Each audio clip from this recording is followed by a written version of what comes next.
السلام علیکم ورحمۃ اللہ وبرکاتہ۔ وعلیکم ناظرین گرامی السلام قدر، ورحمۃ اللہ۔ ابھی ہم اور مولانا خالد سیف اللہ صاحب ناخدا مسجد میں ہیں۔ یہاں مسجد کو آپ دیکھیں کتنا عالیشان اس کی تعمیر ہے۔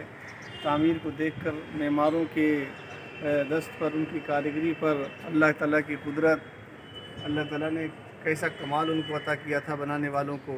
بے ساختہ ان عمارتوں کو، ان تعمیر کو دیکھ کر کے چند اشعار زبان پہ آتے ہیں، سماعت فرمائیں۔ ارشاد عنایت۔ اے خالق دو عالم، اے رازق زمانہ، سبحان اللہ، کیا بات ہے، بہت ہر شے میں تیرے ظاہر قدرت کا ہے نشانہ۔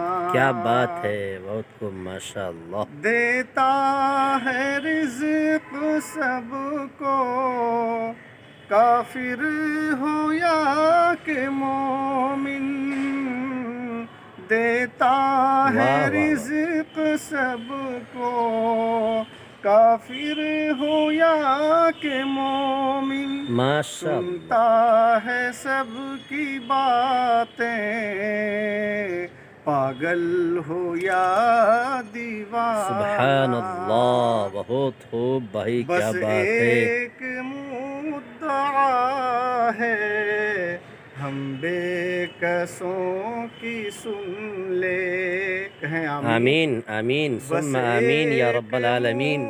دعا ہے، ہم بے کسوں کی سن لے، آمین سینوں میں بھر دے یا رب ہمیں علم کا خزانہ، آمین یا رب العالمین یا اے رب العالمین، خالق دو ماشاء اللہ، عالم، اے رازق زمانہ۔ ماشاء اللہ، کیا بات ہے۔ مولانا صدام صاحب نے اپنی سریلی ترنمی، پیاری دلکش بھری آواز سنا کر کے دل کو ترپا دیا، اور دل یہ کہنے پر مجبور ہو گیا کہ تیرے الفاظ کے نغموں کی تقدس کی قسم، تجھ میں پھولوں کی مہک، بلبل کی چہک، سب کچھ ہے، ماشاءاللہ۔